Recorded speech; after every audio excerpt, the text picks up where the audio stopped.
Suara Gustav sangat pelan, namun ditopang oleh kekuatan aura sejatinya sehingga terdengar sangat jauh.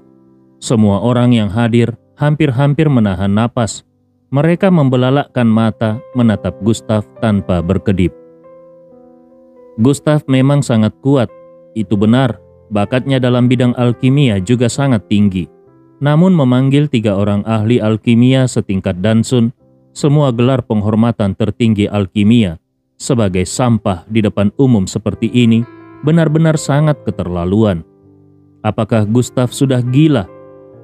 Ketiga orang itu adalah tokoh yang kekuatannya setara dengan ranah alam Kaisar Dewa. Apalagi di belakang masing-masing Dansun berdiri jaringan kekuatan besar yang kuat.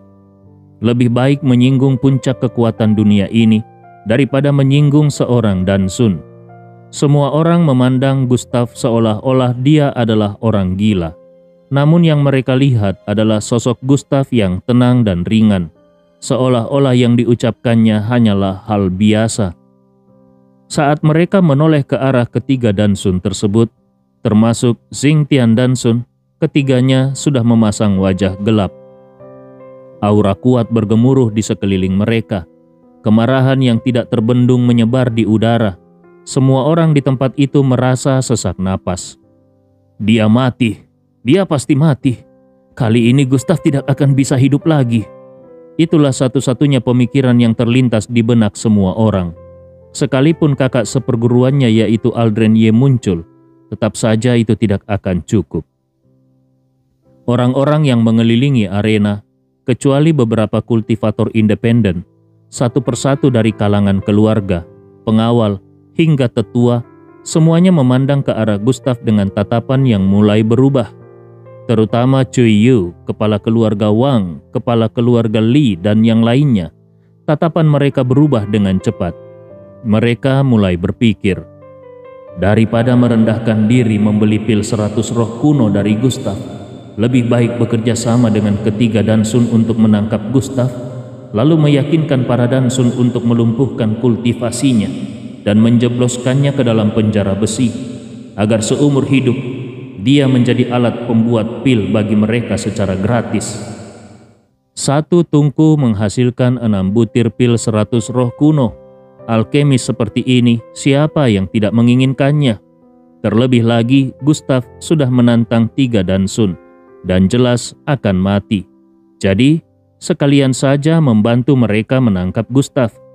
Dengan begitu, mereka bisa menggunakan pil itu secara gratis dan kekuatan keluarga mereka pasti akan meningkat dengan pesat.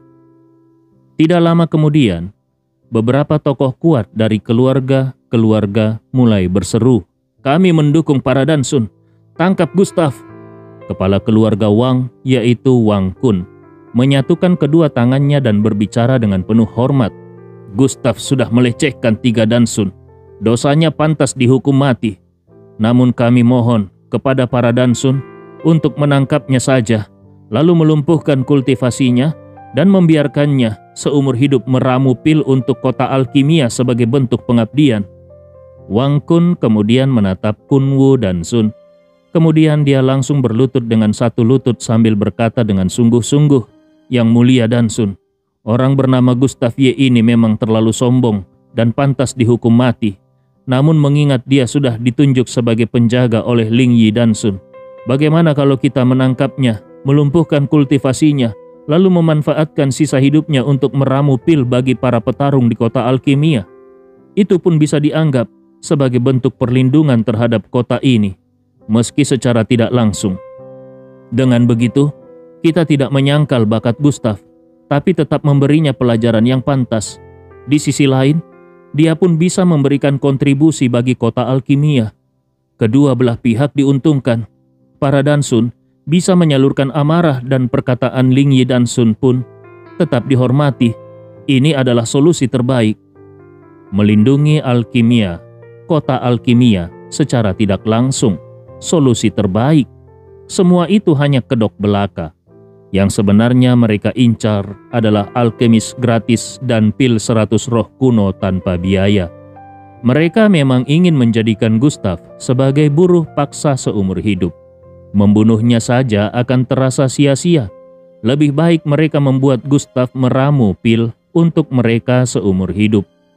Kepala keluarga Li, yaitu Li Lu, ikut berdiri dan berbicara dengan nada serius, seolah-olah dia seorang pria bijak dan terhormat. Ucapan kepala keluarga Wang Kun benar sekali.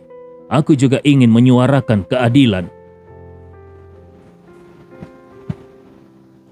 Tatapan pria itu menyapu kelima dansun, 4 kepala keluarga lainnya, serta para tetua, penjaga, dan para kultivator yang hadir. Dia berkata, "Yang mulia para dansun, kalian semua adalah pelindung jalan alkimia. Tidak seharusnya bertikai hanya karena satu orang seperti Gustav. Ling Yi Dansun memang punya pilihan sendiri, tetapi ketiga dansun lainnya juga punya amarah mereka sendiri. Demi menciptakan kedamaian di antara kedua belah pihak, aku juga menyarankan agar kultivasi Gustav dilumpuhkan. Lalu dia bersujud dan memohon maaf kepada ketiga dansun. Kemudian biarkan dia meramu pil untuk para petarung di kota alkimia. Itu pun bentuk kontribusi. Para kultivator yang mengonsumsi pil buatan Gustav pun akan menjaga kota alkimia. Dengan begitu, tujuan awal Ling Yi Dansun agar Gustav melindungi kota ini tetap tercapai. Keputusan ini sungguh merupakan solusi yang menguntungkan semua pihak." Ucapannya tampak penuh moralitas dan pembenaran. Namun kalau disimpulkan, inti dari semua itu hanyalah menjadikan Gustav sebagai alkemis gratis yang tidak berbahaya. Gustav tertawa sinis dan berkata, "Apakah kalian semua sebodoh ini? Untuk apa kalian sok bermoral seperti itu? Wang Kun, Li Lu, Cui Yu, kalian bertiga sangat luar biasa. Tapi sayangnya, hari ini adalah hari terakhir kalian." Gustav menggenggam pedang bintang di tangan kiri dan tombak pembunuh 9 neraka di tangan kanan. Cahaya reinkarnasi mengalir di sekujur tubuhnya dan niat membunuhnya meluap-luap. Dia memang berjalan di jalur pembunuhan. Siapapun yang menjadi ancaman baginya harus dibunuh. Itu adalah prinsipnya. Namun ketiga keluarga itu tetap tenang, tanpa sedikit pun perubahan ekspresi. Wang Kun mendengus dingin dan berkata, "Gustav, kau itu siapa? Ahli ranah alam Daiyuan? Salah satu tetua kami saja bisa membunuhmu dengan mudah." Dia menoleh ke salah satu tetua yang sudah berada di ranah alam Kaisar Dewa, lalu membungkuk hormat kepada Xingtian Dansun sambil berkata, "Dansun, bocah sampah seperti ini, kami keluarga Wang bersedia menangkapnya dan menghancurkan dantiannya untukmu." Xingtian mengangguk dingin. Tampaknya dia menyadari kalau melumpuhkan Gustav dan memanfaatkannya untuk membuat pil seumur hidup jauh lebih berguna daripada membunuh Gustav sekarang juga. Wang Kun pun segera memberikan perintah, "Penatua ketiga, lakukan." Kemudian dia mengingatkan, "Jangan terlalu keras, jangan sampai Gustav mati. Dia masih berguna."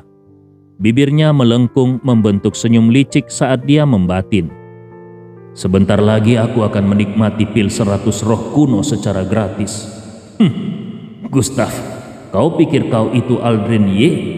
Dengan kultivasi di ranah alam Daiyuan, paling tinggi kau hanya mampu melawan ahli alam Daiyuan tingkat 8 atau 9. Kau masih berani menentang para ahli yang sebanding dengan ranah alam Kaisar Dewa?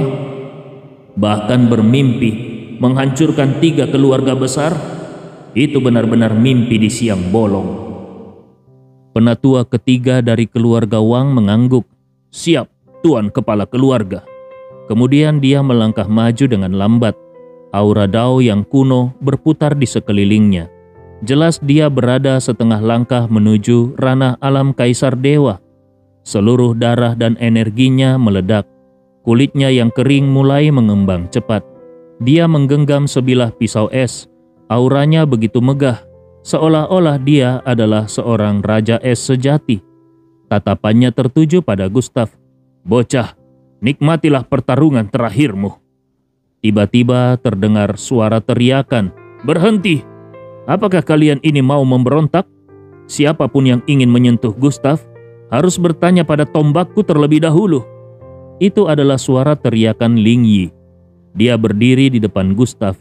Di ujung jarinya muncul cahaya dan sebuah tombak spiritual muncul di tangannya. Tetua ketiga keluarga Wang tidak takut pada Ling Yi. Di belakangnya ada 3 dansun. Tentu saja dia merasa percaya diri saat berkata, "Lapor, Ling Yi Dansun. Aku melaksanakan perintah dari ketiga dansun lainnya untuk melumpuhkan kultivasi Gustav."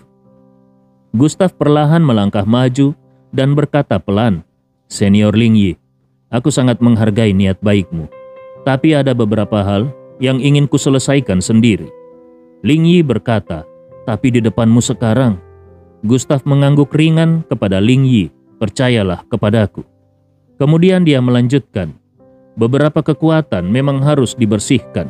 Dibersihkan tuntas dari atas sampai ke bawah." Ling Yi dan Sun tahu kalau Gustav sudah membulatkan tekadnya. Dia pun hanya bisa mengangguk pelan, lalu mundur 1 langkah, menyerahkan medan pertempuran kepada Gustav. Kalau Gustav terluka, dia pun tidak akan ragu melanggar aturan dan turun tangan. Itu karena orang yang berdiri di belakang Gustav bukan orang sembarangan, melainkan Lin Qingxuan. Di sisi lain, Luo Yao bertanya dengan cemas, "Ayah, apakah Tuan Ye akan baik-baik saja kalau melawan penatua keluarga Wang? Dia bukan Aldren Ye. Beberapa bulan lalu saja dia baru menembus tahap alam Void Return. Meskipun sekarang sudah masuk ranah alam Daiyuan, mungkin saja dia tetap bukan tandingan penatua keluarga Wang. Bagaimana ini? Aldren Ye juga tidak berada di kota alkimia. Bagaimana jadinya kalau Gustav sampai kalah?" Tatapan Luo Wuya menyipit. Raut wajahnya sangat serius. Dia terdiam cukup lama dan akhirnya mengambil keputusan tegas. "Luo Yao, waktu pertama kali aku bertemu Gustav, aku tidak bisa meraih kesempatan yang ditawarkan. Kalau kali ini aku kembali melewatkannya, maka keluarga Luo tidak akan pernah bangkit lagi. Maka dari itu, kalau Gustav sampai terluka sedikit pun, aku akan turun tangan tanpa peduli apapun. Sekalipun harus mengorbankan nyawaku, aku tidak akan mundur." Luo Yao tertegun, lalu menoleh ke arah ayahnya dengan perasaan haru. Yang dia harapkan hanyalah satu, Gustav bisa tetap hidup, dan keluarga Luo pun bisa bertahan hidup. Sementara itu di atas arena pertarungan, Cui Yu mencibir dan tersenyum sinis. "Gustav, kau bisa membunuh Paman Cui Yuan hanya karena dia sudah terluka sebelumnya. Tapi penatua ketiga keluarga Wang, begitu dia bergerak, kau pasti akan langsung tumbang. Mungkin kau belum tahu, keluarga Wang adalah keluarga penyendiri dari kota alkimia. Kalau bukan karena konferensi alkimia dan perintah para dansun, mereka tidak akan pernah muncul ke hadapan publik. Seorang ahli dari keluarga penyendiri bukanlah lawan yang bisa dihadapi bocah ingusan sepertimu." Gustav tidak menggubris provokasi Cui Yu. 1 tombak dan 1 pedang melayang mengitari tubuhnya.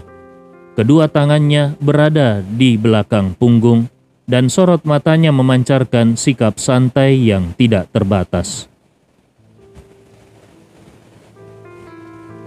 Penatua ketiga keluarga Wang juga berdiri dengan tangan di belakang. Tubuhnya dikelilingi kabut es. Layaknya sesosok tetua agung yang sedang mengamati seekor semut kecil. "Bocah, aku akan memberimu 1 kesempatan untuk menyerang lebih dulu. Setelah itu, aku akan menghancurkan kedua kakimu dan juga dantianmu. Aku akan pastikan kau masih bisa meramu pil, tapi tidak punya sedikit pun kemampuan bertarung." Dia mengangkat tangannya. Pisau es di tangannya memancarkan kabut dingin yang melingkupi setengah arena. Kabut es itu terus memberi suplai kekuatan kepadanya. Dengan penuh percaya diri dia berkata, "Ayo, ini adalah serangan terakhirmu. Setelah ini kau tidak akan punya kultivasi lagi." Gustav berseru, "Orang tua bangka, Kalau kau memang mencari mati, biar aku kirim kau ke akhirat sekarang. Gustav mengguncangkan kedua lengannya. Aura darah yang ganas langsung meledak dan menyelimuti dirinya serta Penatua ketiga. Tulang-tulangnya berderak nyaring. Aura darah pekat menyelimuti lawannya. Seolah-olah seorang dewa iblis agung sudah bangkit dari tidurnya. Gustav melanjutkan, "Orang tua, kau cukup beruntung menjadi yang pertama mati di bawah pedangku hari ini. Dan orang-orang di belakangmu akan segera menyusulmu ke neraka." Tubuh Gustav diselimuti oleh api abadi. Kulitnya memerah seperti besi panas. Dia mengayunkan pedang bintang dengan kekuatan penuh. Aura darah meledak dari seluruh tubuhnya, meledak dari pedang tersebut dan berubah menjadi arus pembantaian yang ganas, bagai banjir besar yang menerjang segalanya, menghancurkan setiap hal yang menghalanginya. Beberapa orang mulai berseru, "Dia luar biasa kuat. Tidak mungkin. Bagaimana mungkin seseorang di awal ranah alam Daiyuan memiliki kekuatan sehebat ini?" Penatua ketiga keluarga Wang tidak punya waktu untuk berpikir panjang. Dia segera menghunus pedangnya dan menebas ke depan. Sebuah lapisan es tebal muncul dalam bentuk sabit bulan, memancarkan kabut es dan berusaha menahan aura darah Gustav sambil sekaligus melingkupi arena pertarungan.